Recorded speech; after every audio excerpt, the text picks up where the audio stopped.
Tô aqui com vocês. Fechou, mano.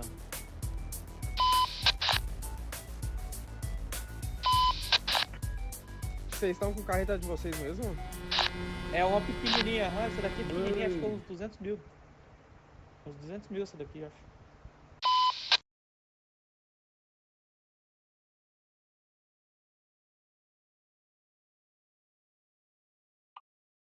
Who, for whatever reason, was in their own home, but who suddenly couldn't afford it because they were unable to work.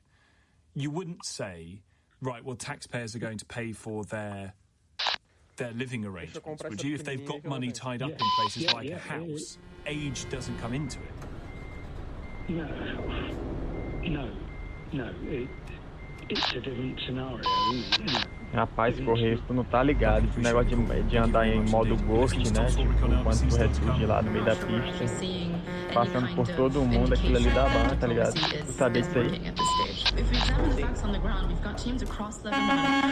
Sabia disso aí não, eu. Sabia disso aí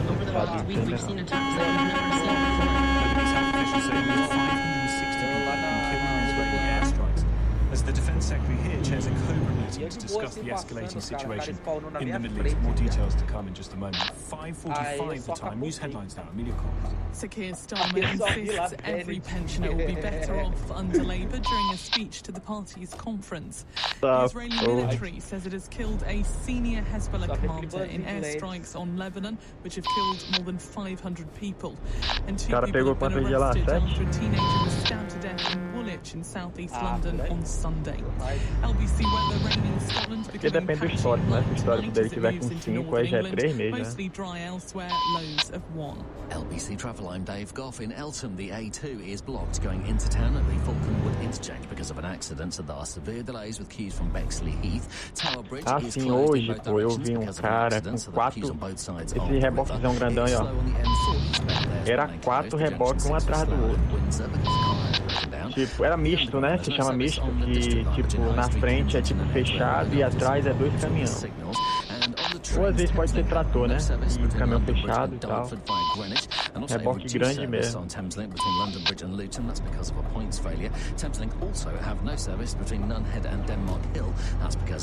Aquilo lá é mod, né, Correio?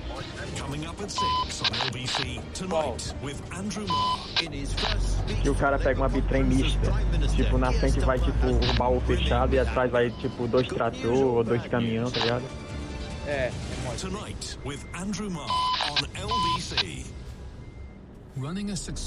Mas daquele jeito que tu falou, né? Tem que ter a DLC, né? Senão não dá certo. At Barnes Rofe Accountants, we're helping our clients adapt their business strategies by looking at the best ways to build resilience in an ever-changing world. To arrange a free consultation with one of our partners and find out how we can support you and your business, visit barnesrofe.com. Barnes Rofe, clever accountants for business. Call Tom Swarbrick 0345 6060 973 LBC. Morning. Sign here for your parcel, please. Thanks. Fancy a cuppa? Pô, seguinte, eu vou ter que ir lá em... Sure. We've just pegar had na minha a garagem gorgeous kitchen fitted, a midnight blue carreta e cupboards, an depois instant fazer boiling water viagem tap. rápida pra It cá. won't take Tá lá long. na From minha first homes garagem. to forever homes, Wix create kitchens you can be really proud of. There are options to suit every budget, with kitchens from under £3,000. Use the Wix free design service and our experts will guide you through the choices. Book your kitchen design appointment today. Feel house proud with Wix. Making mochi at a homestay in Japan. Finding the best banh mi in Hanoi with the help of a local. Camping with wildlife rangers in South Africa. The best parts of travel happen when you find yourself in that place, at that moment with those people. And a small group tour with Intrepid Travel will bring you plenty of those moments. For thousands of experiences in over 100 countries, visit intrepidtravel.com. Only Intrepid. The British Airways end of summer sale has landed. Just as you're about to return to the chaos of weekday mornings. First gear for miles down the motorway. piles of paperwork, quick or nothing dinners, commutes with no personal Esses paralama tipo de outras cores é DLC também, né? Subject to availability. Sale ends 1st of October. Holidays at all protected. Terms and conditions apply. Visit va.com/sale. We've all been there. MOT's coming up. Your car's making noise or two. And you think if you just turn your music up just a little louder each time, you'll be fine. But that's not you, is it? You know you can get your car in check with parts that will fit right. All you need to do is enter your reg on eBay. Find brake lights, filters, windscreen wipers and more. And get your car MOT ready. Find the right part at the right price with eBay. Hello, you. It's a bit unsettling when high household bills are coming at you from all angles. From here, over here, here, and don't forget up here. At Uswitch, our experts fight for fairer prices so you could switch, save money, and get back in control. That's why more people come to us to find their energy, broadband, and mobile deals than any other site. Uswitch. We put you first. Verify at uswitch.com/verify. Leading Britain's conversation, Thomas Warbrick. Alexa, send a comment to LBC. Live to Beirut in just a few moments. Andrew Marr with you here after the news at 6. Nora's on the Wirral first. Hi, Nora. Hi, Tom. About the withdrawal of the £300 of fuel payment. 3 things. One, Foi pegar o reboque lá na cidade de gás rápido e já vem. and not own your own home. And if you own your own home, then you can just take equity release. You're in a better position anyway than most people because you don't have any rent or mortgage. And you can take equity release at any time. Yeah, fall on hard times, they go through divorce, separations, but there might be myriad different reasons why people aren't in their own home age 16. We don't know. So it's basically the second alternative. Private pension, who hasn't got a private? I haven't, but you know, the reason for that, like you say, divorce, all those things. In answer to your question, you. Sorry? Your question is, why don't you have a private pension? No, so why don't people have a private pension? Well, why don't you have a private pension? Who hasn't got one, as Well, I'm you. saying? And the answer is you. Exactly. Well, I don't, but I've got my own home, so I can do equity release. Yeah, but not forever. Well, no, but I could downsize. You could, but then you wouldn't be in your home. Why not set up a private? Why didn't you set up a private pension 30 years ago? The whole, this is it's a bad time to be giving my biography. Well, hang on. Who doesn't have a private pension? You say in an accusing tone. The answer is you don't. You could have done. And my question is, why didn't you? Right. So I've got provision. So I've taken provision because I've got my own home. That was my pension because when I divorced, that was the arrangement. My husband took the pension. Sorry, the dog got a toy here. The husband took the pension and I got the house, so that's my pension. So I can downsize, I can release equity. You can. So there are alternatives other than the government. And here's my other point. Private pension isn't the government, but you could have different streams of income coming in. You might not have to have sold the house in that case if you got one. Yes, but I haven't, so I'm going to. Anyway, the third thing, married couples have a joint pensions. They've got 2 pensions, but only one set of heating. So there's another thing, so it's cheap for them. So, you know, I don't want to say bleating, but it is getting that way, isn't it, with people moaning about this. And well, as in pensioners, Nora, you're saying pensioners are bleating over heating? Oh, there we go. Yes. All right. Leave it there before you get yourself into more trouble. Thank you very much indeed for coming on the programme. Aaron, I'll get to your call in just a moment. But next, the death toll from the Israeli strikes on Lebanon since Monday have reached 558, including 50 children and 94 women, with around 2,000 people wounded, according to the Lebanese health minister. Netanyahu has vowed to continue to hit targets in Lebanon, Hezbollah targets in Lebanon. Raya Yabali is a Middle East correspondent for the Financial Times who is in Beirut. Thank you very much indeed for coming on the programme. Those are the numbers on paper. That doesn't obviously tell the full story of what Beirut is like currently, right? It doesn't, and it doesn't convey how bad things are in the south. The south of the country has been pounded by airstrikes relentlessly since yesterday. That death toll is still climbing. The number of injured is more than 1,200 at this point, and it's still climbing. So in Beirut, the sort of general sense these days, and especially since there was a particularly rough airstrike a couple of hours ago, The Israelis have said that they've targeted a senior Hezbollah commander in that airstrike, but it's hit in a very densely packed urban area. There are residential homes everywhere, there's an apartment block, so generally across Beirut there's fear and panic as people don't really know what's going to happen to them next. Presumably the worry is that what we saw, the type of military engagement there was in Gaza, is going to happen again, but in southern Lebanon. That's absolutely the fear. I mean, the Israeli military started distributing messages and calling people all across Lebanon yesterday. There were about 80,000 calls that were done, and leaflets dropped, and text messages, and they were all sort of very much similar to what we'd seen in Gaza ahead of any sort of major Israeli military offensive. So throughout the last 11 months of war in Gaza, the military would drop leaflets, would call homes and tell people to evacuate, and they would essentially give people a few minutes to evacuate before a major airstrike took place. In Lebanon, that happened all throughout yesterday morning, and people were panicked by the sense that they would have to evacuate, and this happened in really all over the capital and across the south. So people were expecting a major military offensive. Now, of course, in Beirut, a lot of the areas that received these calls didn't come under bombardment, so there is this sort of accusation that the Israelis are playing psychological warfare at this point. But across the south, certainly, people were evacuating. You saw tens of thousands of people fleeing southern Lebanon all day yesterday. Some people spent 14 hours in the car for what is typically a 1-hour journey just to reach Beirut and just to reach safety. And have Hezbollah continued to fire rockets into Israel? They have. There have been a few incidents since yesterday. In Israel, so there have been a continued sort of barrage, but nothing. This sort of it's hard to say the sort of proportion at this point, but the Israelis have struck hundreds, if not thousands, of targets in the last 24 hours compared to a sort of handful by Hezbollah. Ryan, really appreciate your time. Thank you so much for coming on. Ryan Jalabi, Middle East correspondent for the Financial Times, live there in Beirut. Joe Biden has been speaking, I think possibly for the final time as President of the United States, to the UN General Assembly, which is getting underway in New York, talking about the fact that a war in the Middle East, an all-out war in the Middle East, is not in anyone's interests. Clearly it isn't. Aaron's in Cambridge. Hi, Aaron. Hey, how you doing? I'm well, sir. Your thoughts? Well, I'll point out a quick statistic. Israel killed 35 times more civilians than Hamas, Hezbollah, and the Houthis put together. So I think they can be designated a terrorist organisation. There's a lot of talk about a two-state solution. Previously, the Palestinians in Gaza rejected that idea. They have changed their position a bit on it. But Israel have made it clear they will never accept a two-state solution. Netanyahu has made that clear.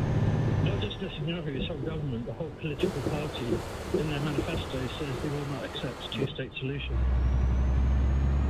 Yeah, well, I think, Aaron, that's why the politics needs to change, doesn't it? Fundamentally, the politics has to change on this. And that change isn't going to come from Netanyahu. I absolutely agree, but the trouble is the whole Israeli government is far right-wing. It's not just Netanyahu. No, I agree. But I totally agree with you, Aaron. It's I don't want to repeat myself, but it's what we said on the first show after October the 7th last year. Every single thing that now happens after October the 7th has to be viewed through the prism of the right-wing administration that Netanyahu is trying to keep together. And that's been the case. Can I just make one other point? If America stopped back in Israel, the war would be over on all fronts. It would, but then Israel's destruction would be on the cards, wouldn't it? Which America can't allow for. No, because it's a myth, honestly. It's a myth that Palestinians and Arabs want to destroy all Israelis and all Jews. It's a myth. Well, not all Palestinians or Arabs do, but certainly some do, because that's what Hamas and Hezbollah and the Houthis are committed to do. Well, no, that's not actually true. Hamas changed their manifesto in 2016. Right, did they tell the hundreds of fighters who stormed the border on October 7th, or did they miss the memo? There are many things that Hamas did on the 7th of October which were outrageous and acts of terrorism. Yeah.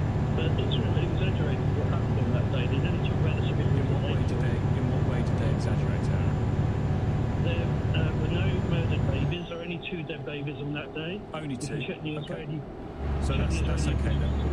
That's all right. No, the 2 babies. One was killed by an Israeli bullet, and the other was a miscarriage. And the children who watched their parents killed in front of them, who were shot, who were taken away to Gaza. No.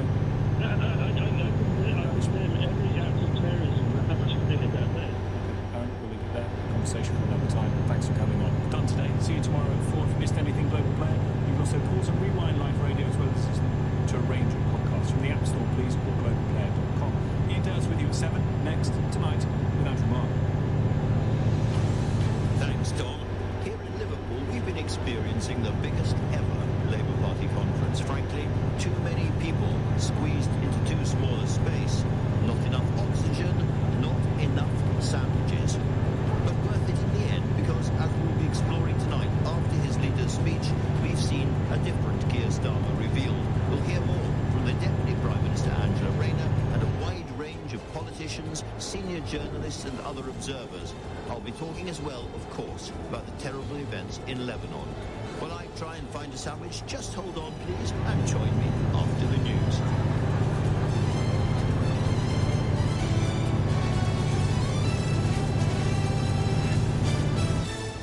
On your radio, on Global Player, and Play LBC. leading Britain's conversation. This is LBC. From Global's newsroom at 6 o'clock, Sir Keir Starmer has warned of trade-offs during a speech at the Labour Party conference. The Prime Minister promised national renewal, but says there will be a shared struggle before there is light at the end of the tunnel. Housing Secretary and Deputy Prime Minister Angela Rayner has told LBC he's being honest.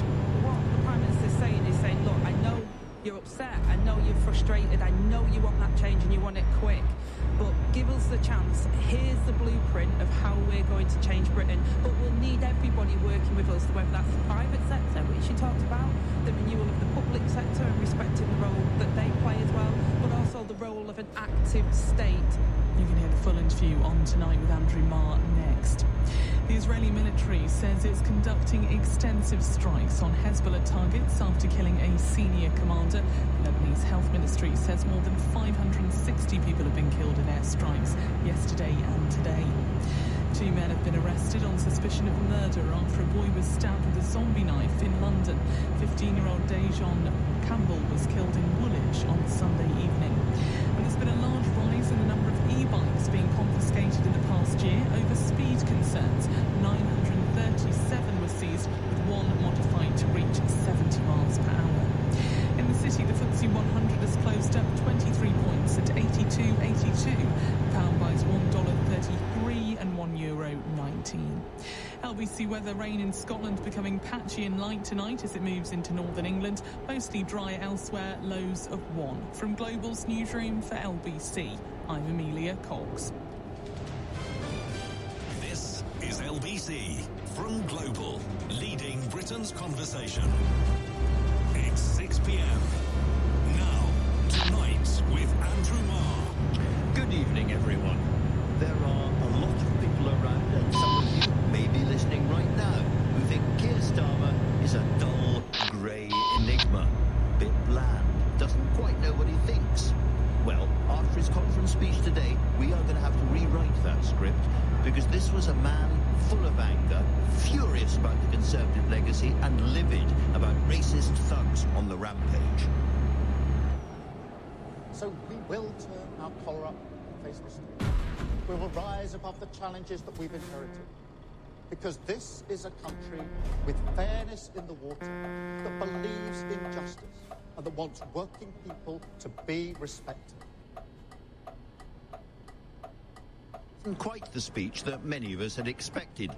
After the hard messages in his Downing Street Rose Garden speech a few weeks ago about the ravaged economy and social rot, the general consensus was that Keir now needed to aim hard in the other direction and fill our imaginations with sunlit uplands and promises of better and easier times ahead.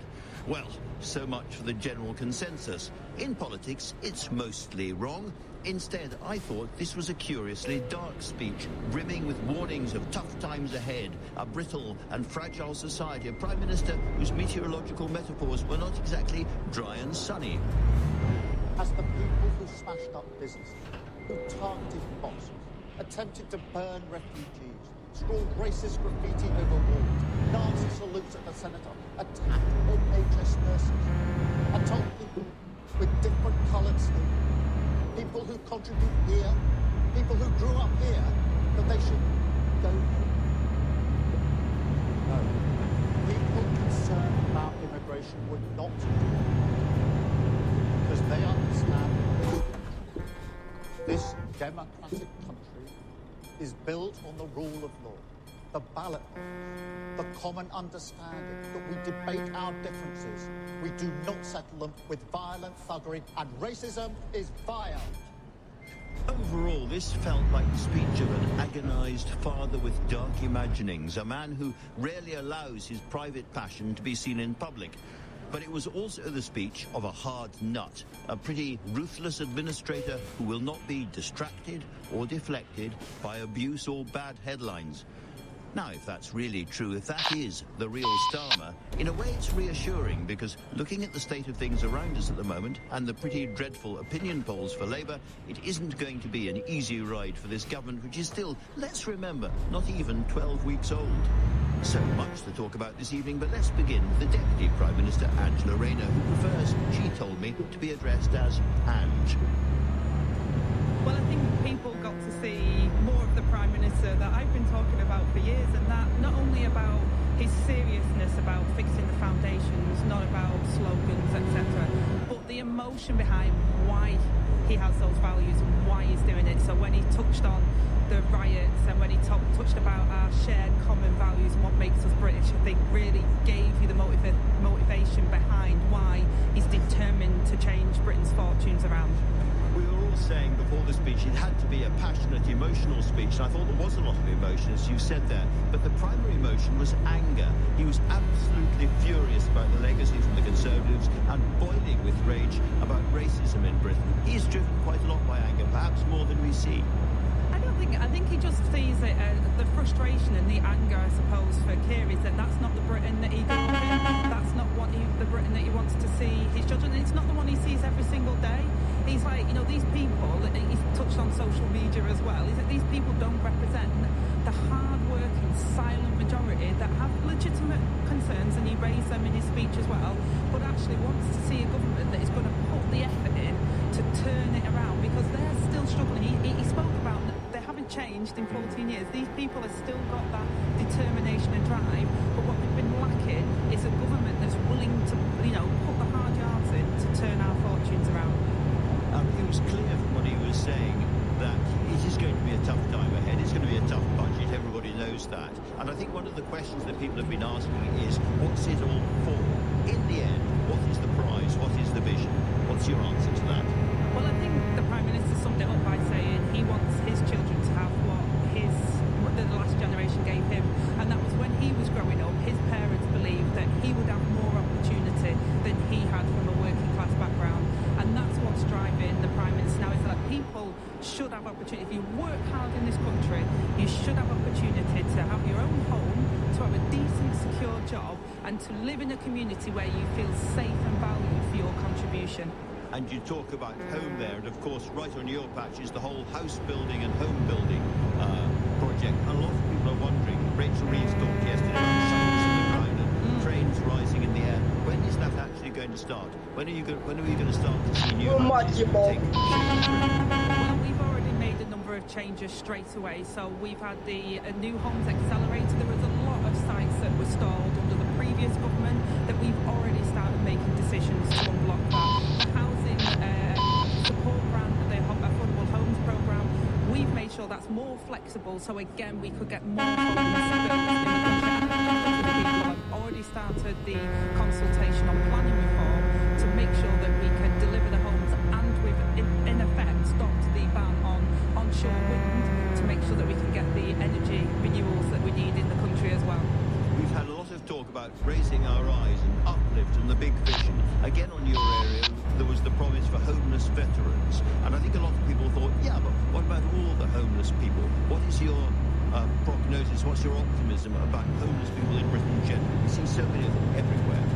Well, absolutely, and I've set up a cross-departmental team working on homelessness, because I absolutely believe this is a chronic crisis as part of our housing situation, and it's having an impact on local government.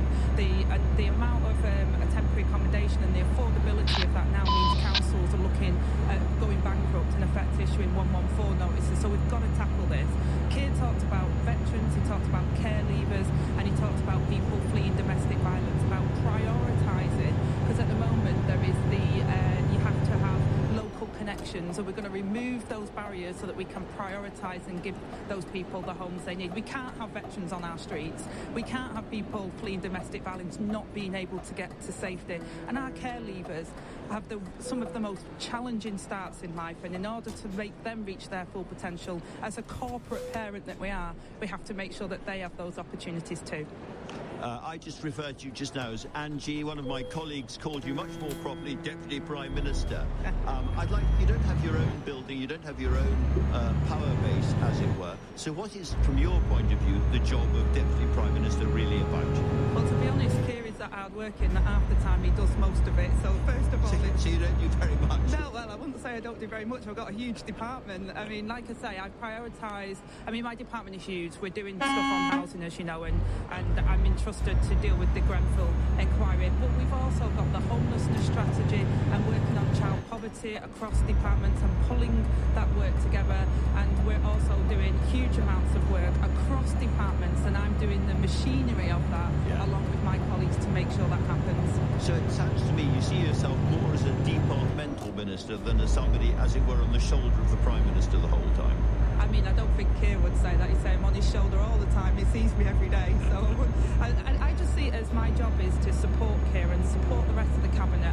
I said before, one of the things that Sue Gray really helped us in opposition was saying, look, when you get into government, you can get very silo-driven in your own departments. What we've done as a Cabinet is see Keir talks about the missions, see it as a collective endeavour. The industrial strategy that Johnny, the Business Secretary, laid out, that's our industrial strategy that we've all got to deliver together, and my role is about helping making sure that that happens. I can't remember a government with so many women in so many dominant positions, and Rachel Reeves was making a very sort of strong feminist, channeling her inner Barbara Castle yesterday. Let me ask you about another one of them, which is Sue Gray. Sue Gray has come under a huge amount of attack, a huge amount of flack, a huge amount of briefing. Just give me your perception of Sue Gray, what kind of job she's doing, how important she is to the government. Well, Sue Gray is another working-class kid that's worked her way up through the ranks, and I wouldn't underestimate her. She's very formidable, and she's very practical and pragmatic, and we've got the most working-class cabinet ever as well, and, you know, we roll our sleeves up and we're like, you know, we know why we're doing it. We get it. It's like, I know, you know, I talked about the poverty I grew up in when I was a child, but Andrew, I had a council house. No one was going to Section 21 no-fault evict us out of our house. We had some level of security, and we get that. We feel it in our bones, and that makes us really driven to make sure we do that change. Do you think there's an element of this which is entitled men who've been to a certain kind of school, seeing Sue Gray there at the core of power, and her door closes and they're on the wrong side of it and they feel very miffed? I've met a few entitled men in my time, but what I would say to anyone who does that to Sue Gray is what I said in an interview I did some years ago when I was a union rep: underestimate her at your peril. We get that message.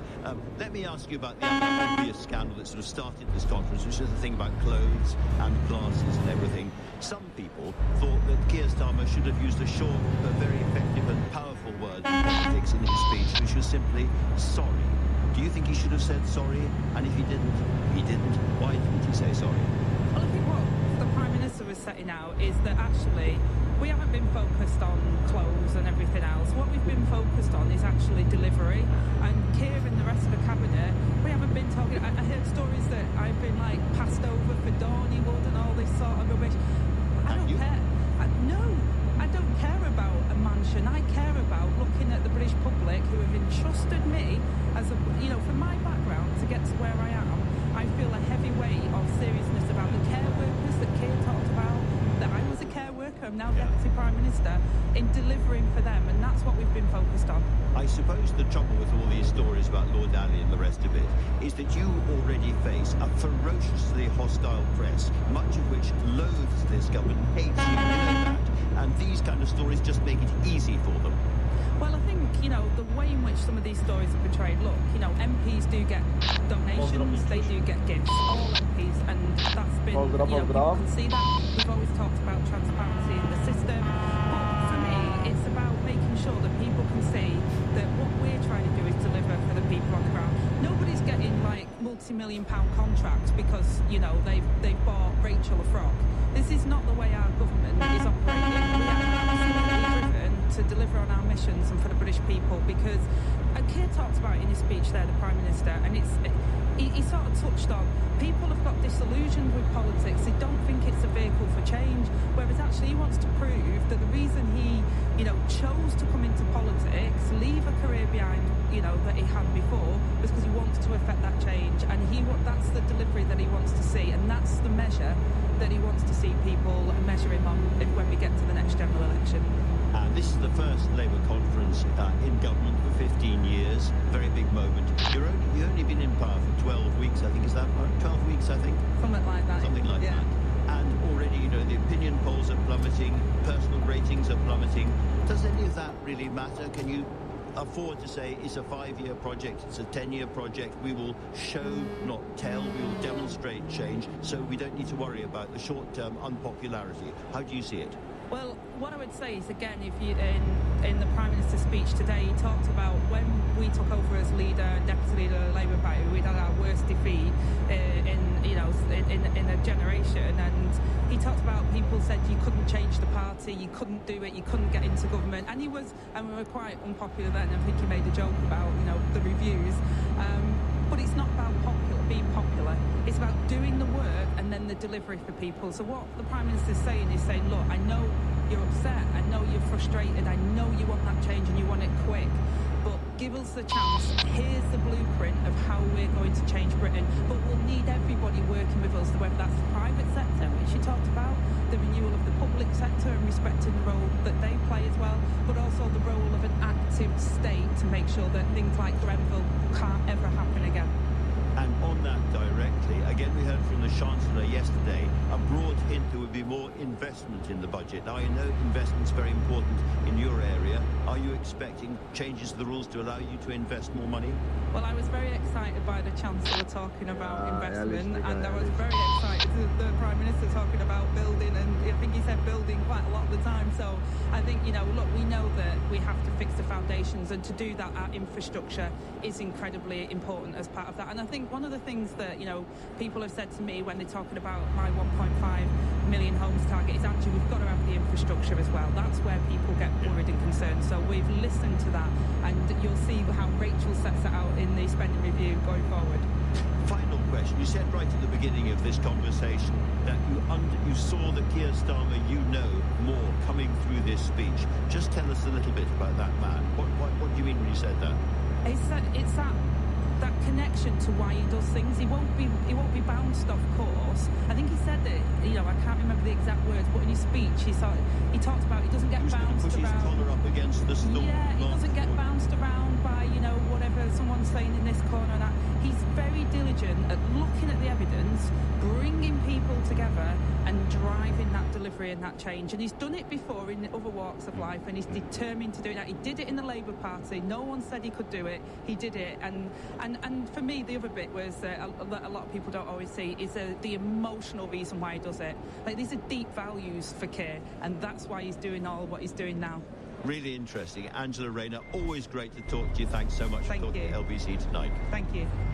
The Deputy Prime Minister there. Now, we're going to have a bit more post-speech analysis for you in a few minutes with our top LBC political team and the head of one of the key unions backing the Labour Party. You're listening to Tonight with Andrew Marr, and the time now is 86:18. This is LBC. Most homes could save with Octopus Energy. I'm glad to be part of your company now. I've heard about it, and then people coming out on the radio and saying about it. It sounded genuine. Oh, we're really glad to have you as well. Octopus Energy. Outstanding value with award-winning customer service. Visit octopus.energy/value for our calculation. The plant near the reception desk at Axel's Auto Care is loving life. Because since Axel started taking card payments with Barclaycard, he's got the money in his account the next day, with no hidden fees. So he spends less time waiting and more time watering. What's good for small business is good for everyone. Barclaycard Payments. Settlement terms may vary. To receive next day settlement, transactions need to be taken before 9 p.m. for Flex and before 7 p.m. for Smart Pay Anywhere and Smart Pay Touch. T's and C's apply. I never thought of myself as the giving type. But I guess I am. I cook my housemate an extra delicious pot of stew after a long night shift. And I give blood when I can. Investing 1 hour of my time can save up to 3 lives. Like the life of my little cousin, Jace, who suffers from sickle cell. But you wouldn't know that by how cheeky he is. If you're the giving type, please book an appointment at blood.co.uk. Most homes would save with Octopus Energy. Outstanding value with award-winning customer service. Visit octopus.energy/value for our calculation. Tonight with Andrew Marr. Watch live on Global Player. This is LBC. 6:20 on this historic day for British Labour politics. I'm joined next by three experienced observers of it. LBC's political editor Natasha Clark, our political correspondent Aggie Chambray, both of whom have been taking the temperature of delegates in the conference hall before and after the Prime Minister's speech, and the General Secretary of the Fire Brigades Union, Matt Rath. Welcome to you all. Natasha, let me start with you. I bumped into Keir Starmer first thing this morning, and he said to me kind of spontaneously, he said, my job today is to explain what it's all for. Do you think he did that? I completely think he did, actually. I think that this was quite a visionary speech from Keir Starmer about what we can expect the next 5, potentially 10 years to look like. It was about him trying to say, I'm going to show you, I'm not going to tell you. It's all about what he's actually going to deliver. And I did think it put a little bit more meat on the bones of exactly what kind of vision he has for the future of this country. And I think it will please some of those MPs who are hoping for a little bit more light at the end of the tunnel, a little bit more vision, a little bit more hope. However, one thing I think that did shine through for me, politics is about hard choices. And he was very clear about what that's going to look like. We need more pylons, we need more prisons. There's going to be some very tough choices ahead. But I think for the public, he's trying to show that this, he can change Britain. He has a plan to do that, and I think that he was quite successful in laying out what his vision is going to be. But I think the question now is, are the public going to like it? That's certainly the question. I was struck by two things I wasn't expecting. I thought we were going to get a much more sunlit uplands kind of speech, a much more sort of rosy, optimistic speech, and it was quite dark. It was quite tough in places. This is still somebody who has quite a sort of dark, down view of the world, I think, in some respects. But also, he's when you meet him, when you bump into him, when you see him in public, he's pretty unemphatic, pretty relaxed. And yet he was very, very angry. I think genuinely angry at parts of that speech in a way I hadn't seen before. Angela Rayner said that's what he's like in private. He's a much more passionate man, perhaps, than we had realised. I think he is, and I think he is, confident is how I would see him on that stage, although it did feel like maybe he was in more of a courtroom atmosphere rather than, addressing politicians on a members on a stage. I don't think he loves a stage. It doesn't quite suit him as much as some other people, and he's not a natural orator, I think it's fair to say. He's much more confident and comfortable in sort of a debating chamber than he is addressing a room full of delegates. But his job today, like you said, it was about talking about that change has begun. Here's what it's going to look like. I want to take you with me. Of course he's going to be a bit gloomy. Of course he's going to be talking about the Tories' legacy, because that's the journey that he has to take the country on, not just for this budget, but into the next 5 years. He has to say that this is why I'm making these really tough decisions. This is why I'm having to be filling that huge black hole that we've got. But what really struck me was how he said in the steps of Downing Street, he's going to tread lightly on people's lives. That didn't really come across at all in this speech. It felt to me like he's about to say, there's so many problems in the country, I'm going to fix them, but I am going to need government intervention, and hopefully the support of you guys, the public, in order to do that. Certainly believes in active government. The other thing I thought about him is that, as I said earlier on, he is a tough nut. He's not somebody who's going to be deflected easily by bad headlines or criticism. Water off a duck's back, he said, just glitter off my shirt sleeve, doesn't matter. And I think that's going to be very important. It's going to be a very, very tough time ahead. Aggie, you have been on the floor talking to delegates going in, those long queues that were snaking around us here, and then coming back out again, further long queues, as I say, too many people in too small a space. Do you think he converted people were their minds changed at all by the speech? The question, I think, actually, no. I think the people who went in very pleased with Keir Starmer, even if they were disappointed with what the last few days had looked like, were pretty happy with it. I mean, I spoke to one Labour MP who basically said, I was relieved after the Rose Garden. It was a decent antidote to that, of course, referencing that very, very negative speech as well. But then people that already were concerned, Labour MPs, union sources who were already concerned about the direction of travel, as you would expect, they went in saying, we are very keen for sort of rowing back on two-child limit, winter fuel allowance. That did not happen, so they came out and said, well, that was disappointing. And you mentioned, and Natasha mentioned there, it was a direction of travel kind of speech. People who were already concerned referenced the lack of milestones and said, we've been preparing for this takeover for over a decade.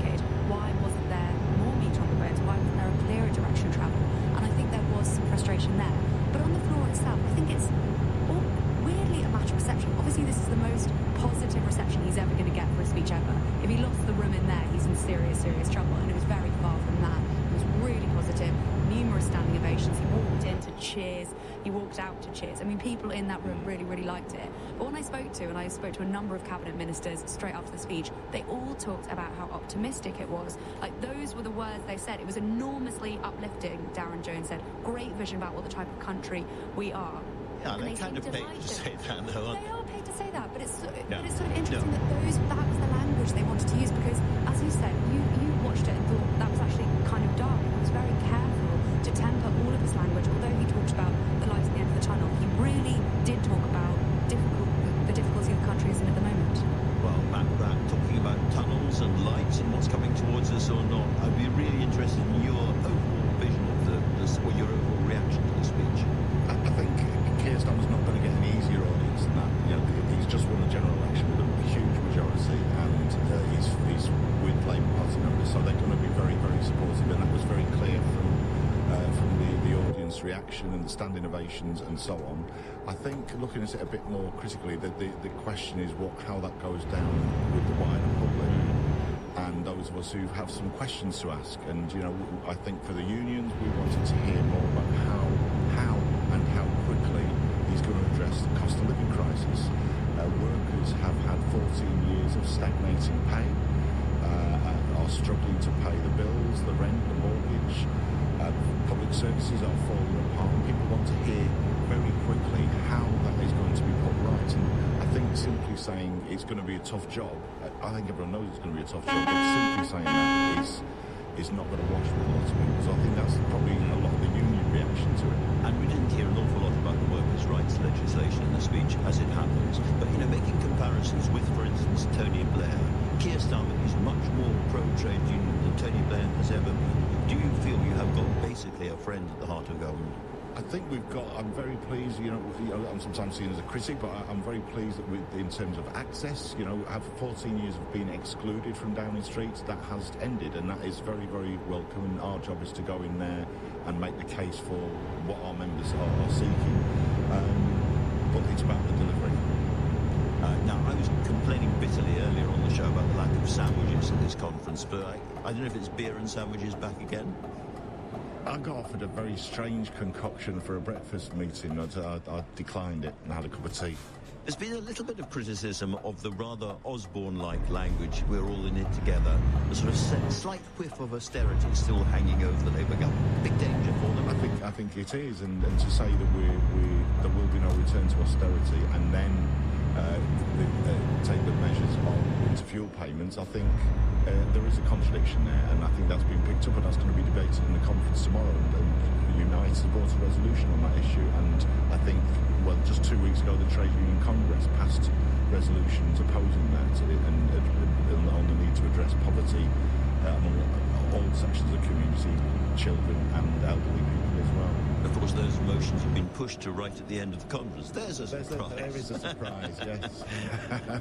Finally, we were talking earlier on about Keir Starmer, the man, and I didn't know what you thought, but I was really struck by the absolute brimming fury in him when he was talking about racism and what happened in the summer. I thought that was probably the most powerful bit of the speech, yes, and that got a very good reaction. I think that sent a very clear message. I suppose, again, to try and assess it, part of that we've made it very clear that that's about racism, an anti-migrant, anti-refugee agenda and rhetoric that has been pursued, but it's also about communities that are completely left behind, deindustrialised, no jobs, no decent public services, no prospect for decent homes, and again it's about offering hope, and Keir Starmer's government has a huge challenge to address the needs in those communities. There has to be a little bit of jam today.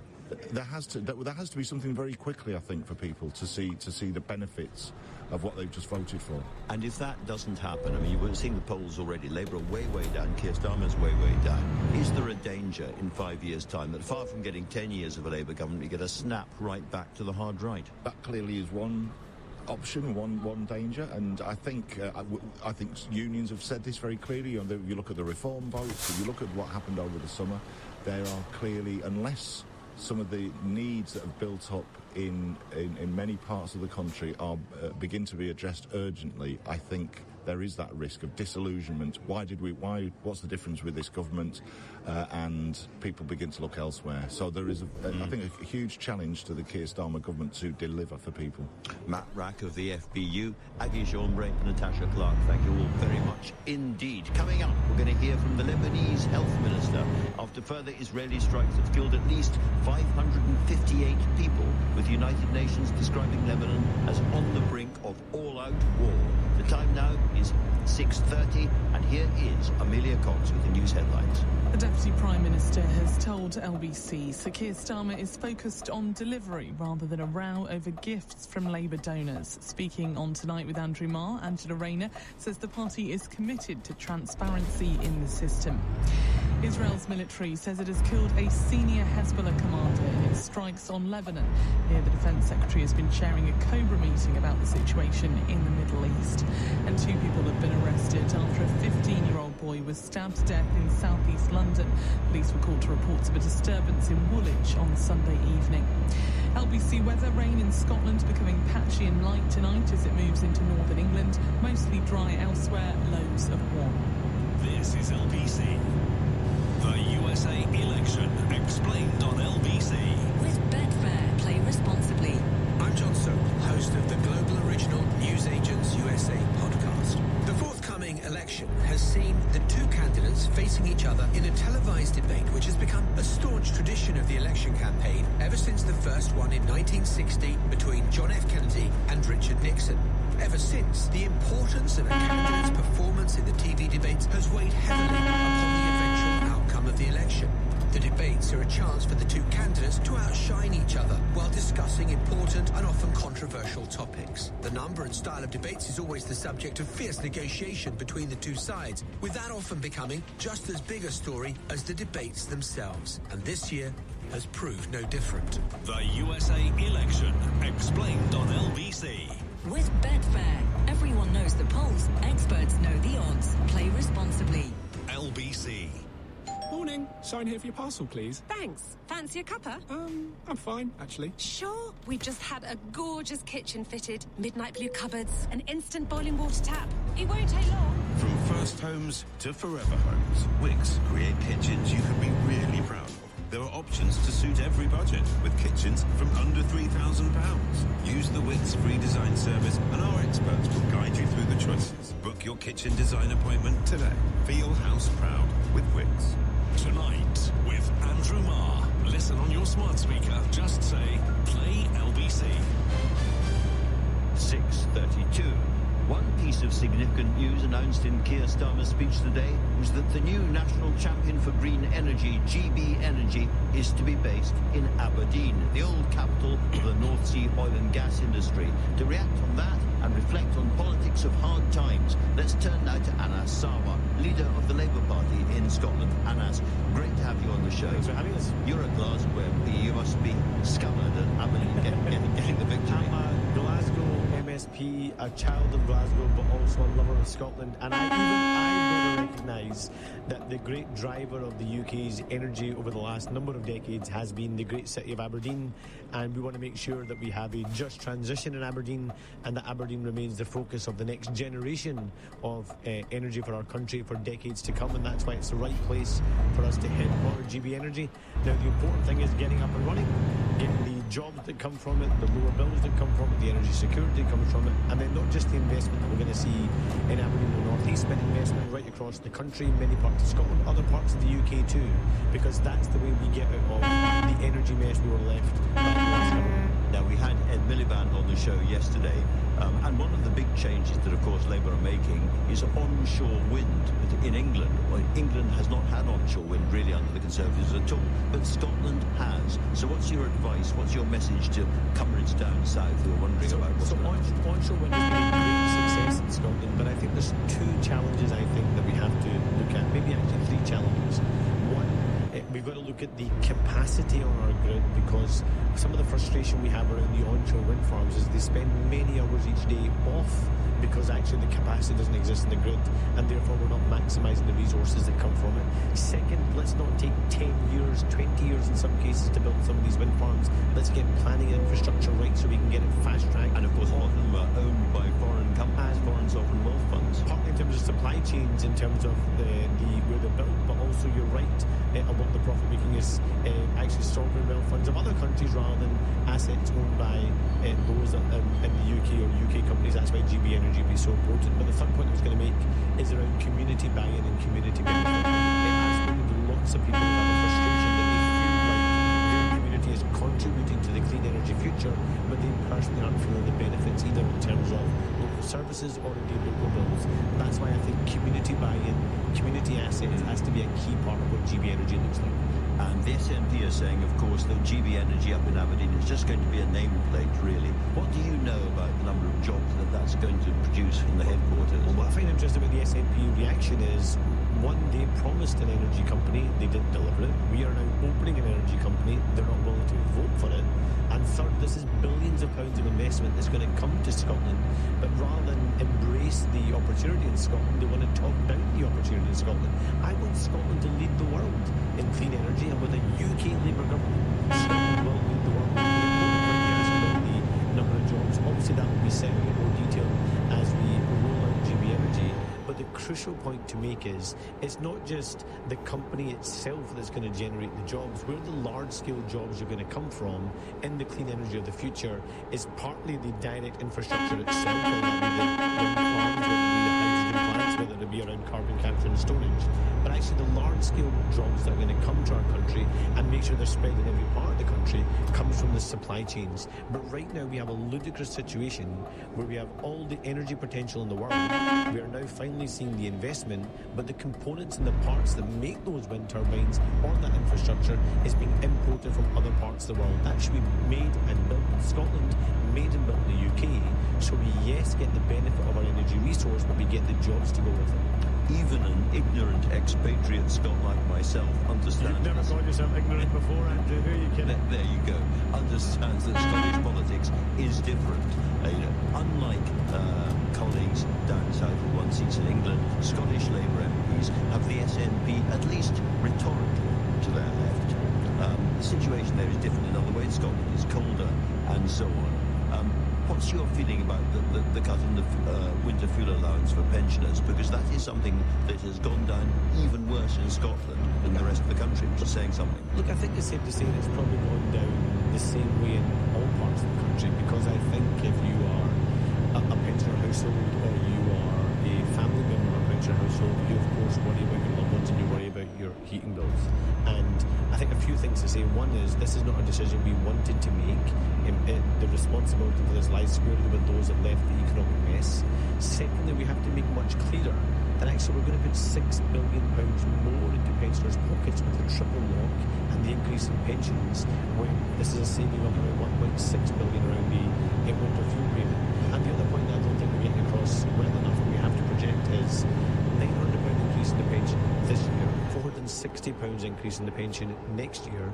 That's over £1,300. For a two-pensioner household, their income will go up by £2,600 compared to last year, and some of them are losing a payment of either £200 or £300 because only one payment goes to a household. So we've got to project that. And the other point to make in terms of the situation in Scotland is the winter fuel payment was actually meant to be a devolved benefit this year, so we have an opportunity to do things differently in Scotland.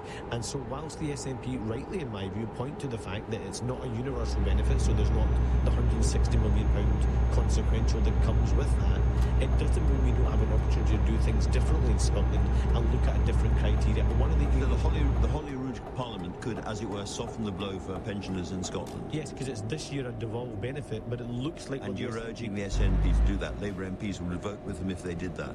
Yes, so we could use the devolved benefit, so we could use the, for example, extension of the Household Support Fund, which is in place in other parts of the UK, which has a positive burn consequential for the Scottish budget. We could use that consequential money to broaden the scope of what a Scottish winter fuel payment looks like and target it more broadly. Not be a universal benefit, but target it more broadly. But what it looks like we're going to do is rather than having a targeted benefit in Scotland that looks to a different view. That's what devolution was meant to be about, not just following the rest of the UK, but doing it a Scottish way. It looks like the Scottish Government might actually take the decision to give the power for the winter fuel movement back to a UK government this winter rather than have their own benefit. That, to me, seems like the wrong approach.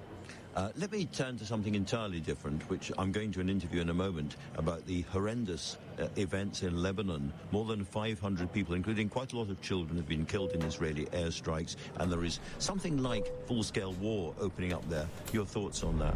Look, this is heartbreaking, and we have got to have an international system that treasures life as being equal regardless of the nationality, regardless of the faith, regardless of the background.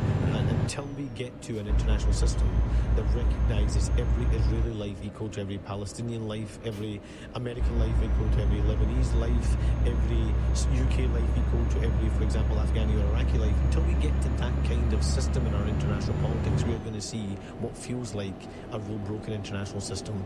We need a de-escalation. We do not need a full-scale war. We need the violence to stop on the border between Israel and Lebanon. We need a ceasefire in Gaza. We need the immediate release of hostages, and we need a pathway to a two-state solution. But what I fear is happening right now is, and I think I couldn't see which politician it was that made the comment, but actually I've got some sympathy for the comment. And what it feels like right now is that in Benjamin Netanyahu, we have a man that is out of control, and a man who is not interested in peace, just like actually I don't believe Hamas ultimately have been interested in peace up until now.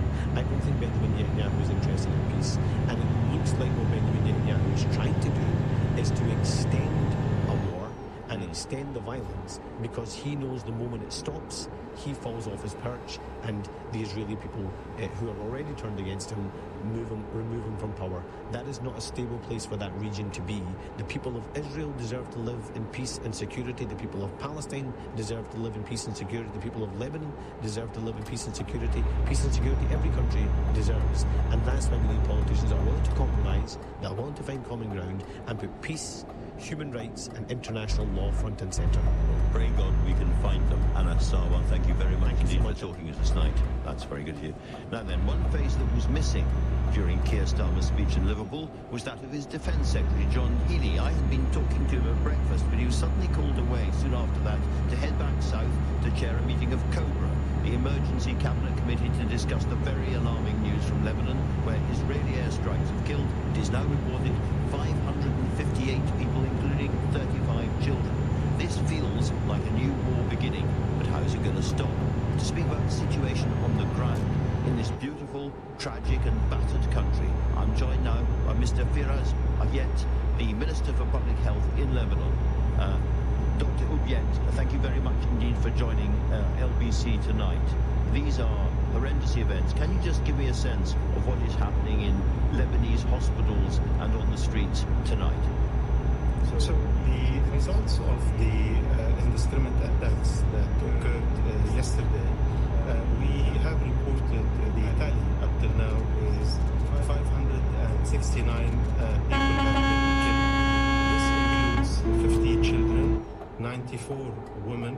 UNHCR has reported that 2 of its workers have been also killed, and 9 healthcare workers, ambulance staff, have also been killed. The total number of wounded is 1,835, including 27 healthcare workers, and we have 1 hospital was attacked, 2 primary healthcare centers, and 18 ambulances and fire engines. I think that our hospitals have been working almost continuously, trying to accommodate the wounded and trying to save their lives.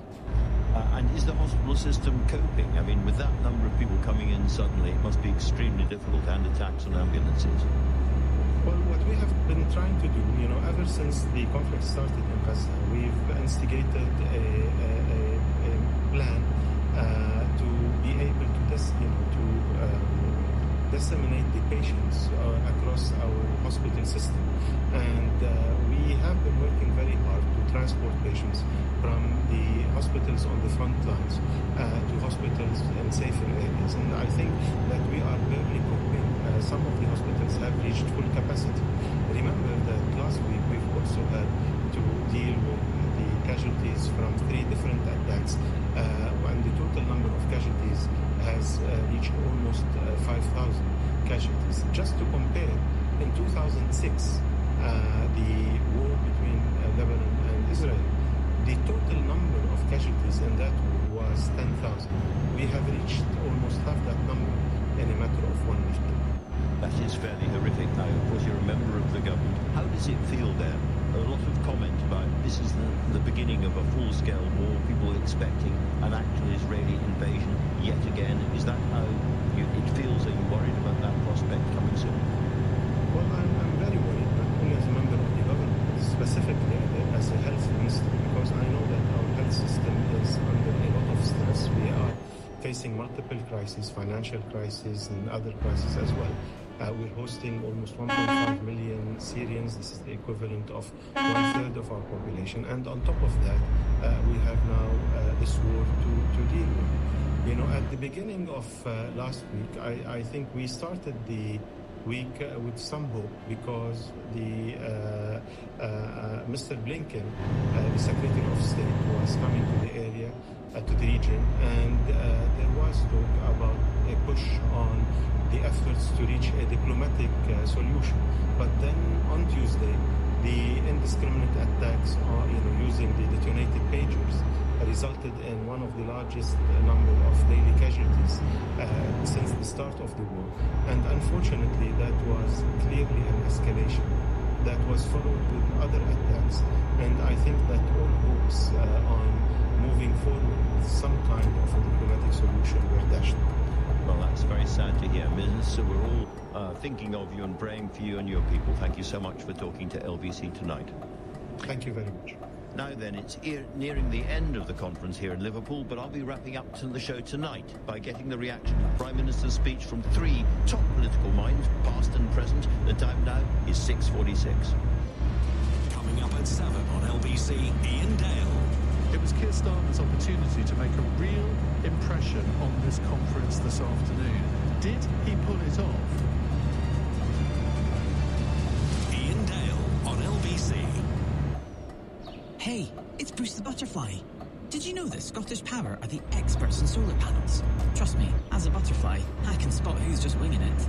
And if you're already a Scottish Power customer and choose to go solar today, you can enjoy a £500 credit on your electricity account, which is a pretty sweet deal from where I'm visiting.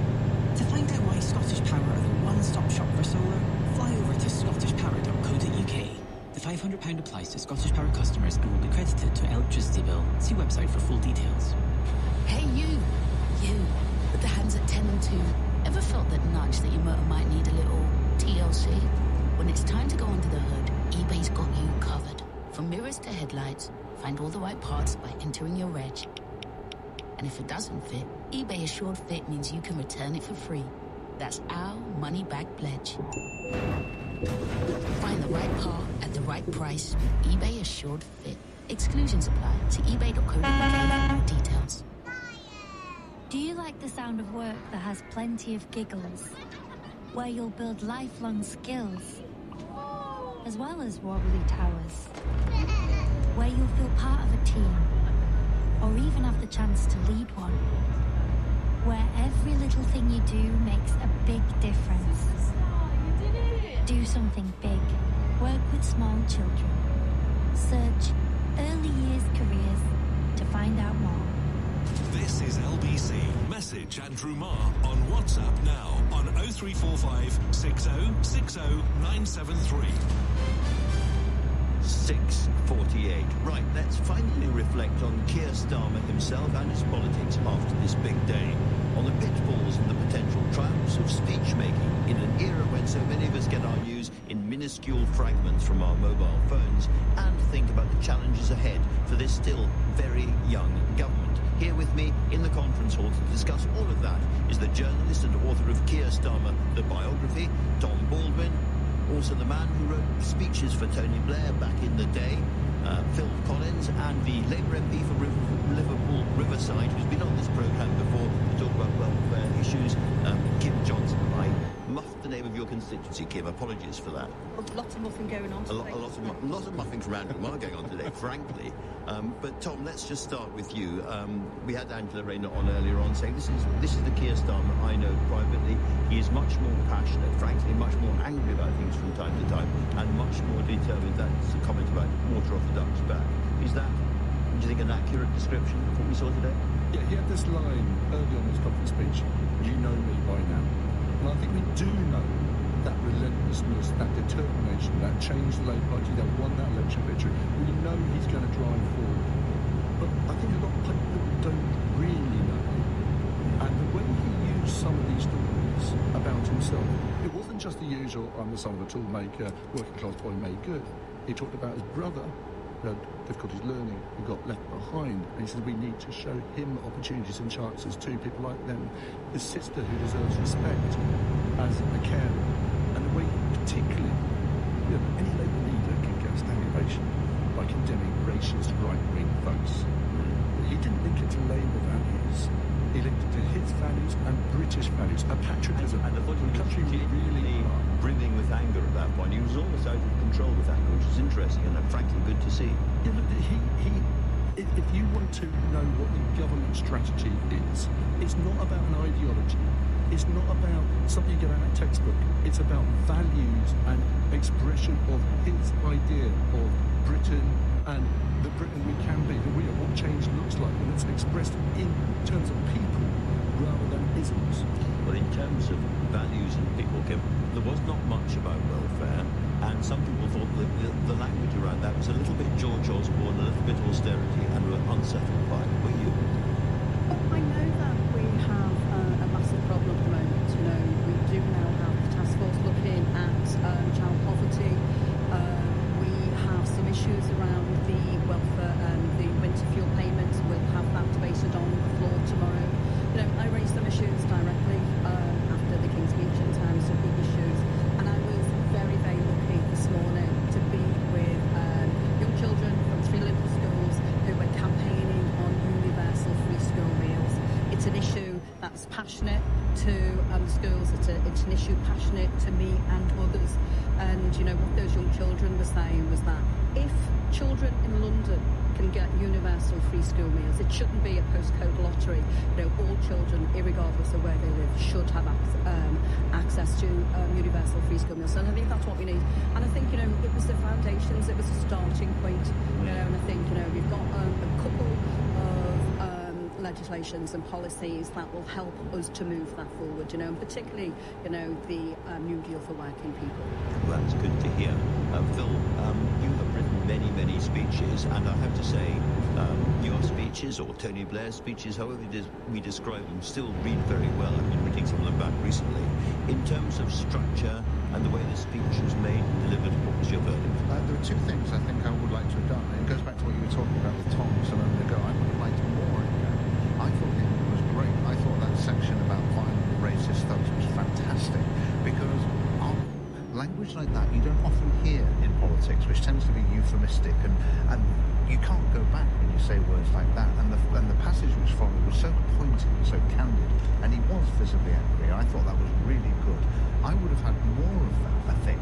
And the other thing I think I might have done, which again picks up what Tom was saying, is that those stories he ended with about his brother and sister were really good. I think I might have structurally brought them up in the speech so as to derive some more of his political motivation from them.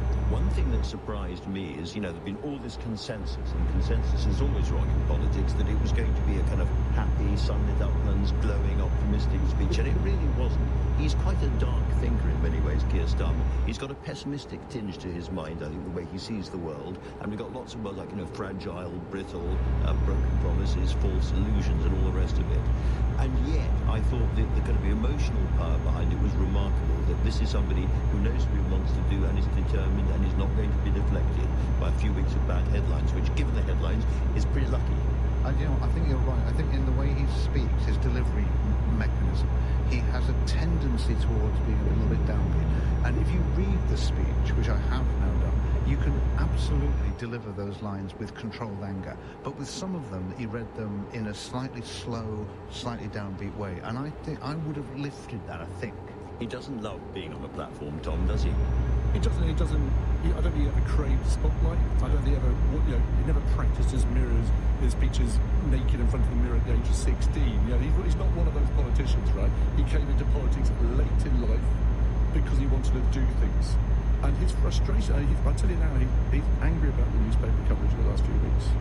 Because, the equivalence that's being drawn between what the last government did, breaking COVID lockdown laws that imposed on everyone else, handing out hundreds of millions of pounds of PPE contracts to its mates and its cronies, compared to a working class person like Keir Starmer, who wants to look good and not let anyone down in general election campaign, so he gets some clothes. These things are not at the same scale. It could have been handled better. They could have done it through, a clothing allowance through the party where no one would have blinked. But the idea that there's equivalence, that they're all the same, that some newspapers want to get to this point, they want to say all politicians are the same. Oh, we're reading it all over the place. They're all wallowing in the mire, they're all sleazy, they're all the same. Yeah, and the journalists, like I said earlier this morning, they're doing victory rolls as if they're Woodward and Bernstein because they read the register of members' interests. It's not like meeting deep throat in an underground car park, is it? Right? This is ridiculous. And if we can't draw a distinction between what Keir Starmer did, maybe a bit naively, but not to take money away from the taxpayer, not to defraud the public, and what the last government did, then we're going to end up with the climate which generates a populist right-wing politics in this country, and people should be very careful. The stakes are high on this. Kim, we are sitting, I should say, in your constituency, so the constituents of Liverpool Riverside who are not in this hall but are around about, do you think this cuts through? Do you think they are very worried about these stories when they see them? Do you think they agree that there is hypocrisy at the heart of the Labour government? I think, I agree with Tom in terms of it was unfortunate in terms of the media coverage, overshadowing some of the really positive legislation changes we're looking at. The New Deal, the buses, the trains. But people haven't been, my constituents, I have to be honest, have not been happy about the announcement of winter fuel payments, but they are very happy about Hillsborough. That was a big moment today, It was a big moment today, it was about, that fight for justice and recognition, and I would just like to say well done to all those people that made it happen, particularly Maria Eagle, Andy Benn, and, those families have fought for a long time for justice, and we know that justice delayed is a justice denied. Phil, since you're a speechwriter, I want to raise one little bugbear I have, for which I blame Gordon Brown. And the bugbear is this: a list is not an argument. If Gordon Brown gave that long list at the end of in 2010 of the great achievements of the Labour government, since then everybody be well does it. I'm getting a bit sick of it. They do all do it, and it always rallies the hall, and it's a very rapid way. So I agree with you, it's become a bit of a cliche, and it's not an argument, no, but I'll say this in defence of it. And the other thing I thought I would like to have seen a bit more of was joy, exultation at the victory. I didn't think there was quite enough of it. So if he had 30 seconds of listing some good things they've done, I don't begrudge them that. I mean, good luck. Well, you talk about 30 seconds. To my horror, we have run out of time. I think we're only getting going, but thank you very much indeed, all of you. Now, the government put on a united front for the Prime Minister's conference speech today, but tensions back in Westminster remain, particularly over those anonymous briefings against Starmer's Chief of Staff, Sue Gray. I spoke with the Deputy Prime Minister, Angela Rayner, earlier on, and she told me these briefings against the Chief of Staff should be careful. I've met a few entitled men in my time, but what I would say to anyone who does that to Sue Gray is what I said in an interview I did some years ago when I was a union rep: underestimate her at your peril. Now, if you missed any of today's show, you can listen back on Catch Up on Global Player, where you can also pause and rewind live radio, as well as listen to a range of podcasts. Download Global Player for free from your app store, or go to globalplayer.com. Coming up at 10 on LBC, Ben Kentish. But right now, it's time for Ian Dale. Thanks, Andrew. Coming up on the programme tonight, in a moment, I'll be doing an extended interview with Sharon Graham, the leader of Unite, the UK's second biggest trade union. We'll be talking to Jackie Smith, finding out what she thought of Keir Starmer's speech. I'll give you my views as well. Then, of course, question at 8, we have Sir Chris Bryant, the Data Protection and Telecoms Minister. Joe Brady will be joining us, General Secretary of the University and College Union, and Calvin Bailey, Labour MP for Leighton and Wanstead, who's a former RAF Wing Commander, don't you know?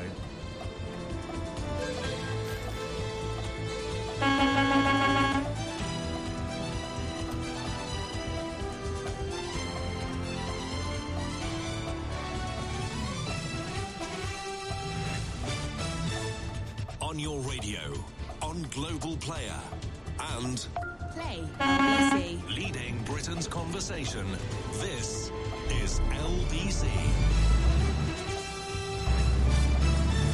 From Global's newsroom at 7 o'clock, Sir Keir Starmer says he won't offer any easy answers as he warned there will be trade-offs, promising a Britain built to last. He's the first Labour Prime Minister to address the party's conference in 15 years.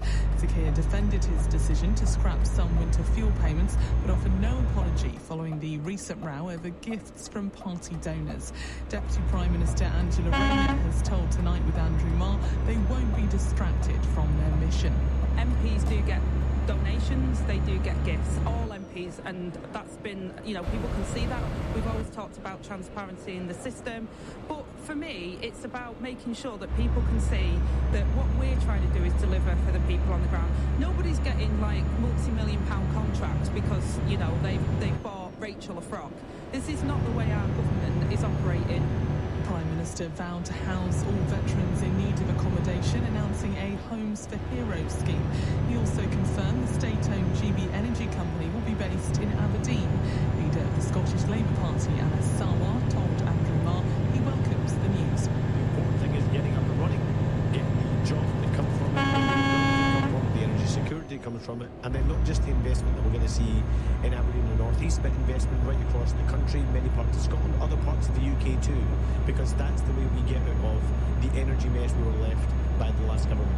Israel claims it has killed a senior Hezbollah commander who it says was in control of the group's missiles and rockets. Israeli military says it's conducting extensive strikes on Hezbollah targets in Lebanon. Women's Minister for Public Health, Dr. Firas Abiad, has given LBC an update on the number of deaths in the country. UNHCR has reported that 2 of its workers have been also killed, and 9 healthcare workers, ambulance staff, have also been killed. The total number of wounded is 1,835, including 27 healthcare workers. Israel says it only attacks military targets. The US has announced a new $375 million military aid package for Ukraine. It will include cluster bombs, rockets and other weapons. President Zelensky is due to set out his plan this week to bring an end to Russia's war against Ukraine during an address to the UN. An 18 and 52-year-old have been arrested on suspicion of the murder of a teenager in southeast London. 15-year-old Dejan Campbell was stabbed in Woolwich on Sunday evening. His death came just days before new laws came into force aimed at tackling the number of zombie knives on the streets. A police officer has admitted an offence of stalking and has been suspended. 31-year-old Robert Stringer will be sentenced in November. Northumbrian Police says he will also now face misconduct proceedings. And Newcastle United donated £15,000 to fix a sinkhole on AFC Wimbledon's pitch. They were due to play each other in the AFL Cup tonight. The match has been postponed until next week. A fundraiser to help the club has reached more than £50,000. In the city, the FTSE 100 has closed up 23 points at 82.82. The pound buys $1.33 and €1.19. LBC weather: rain in Scotland becoming patchy and light tonight as it moves into northern England. Mostly dry elsewhere, lows of 1. Heavy rain moving into southwest England tomorrow afternoon. The odd shower elsewhere, but these will be more likely for the far north of Scotland. A high of 18 degrees. From Global's newsroom for LBC, I'm Amelia Cox.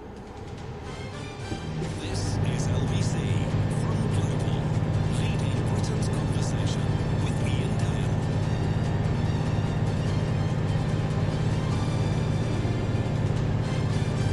Hello, a very good evening. It's 7:03. I'm Ian Dale at the Labour Party conference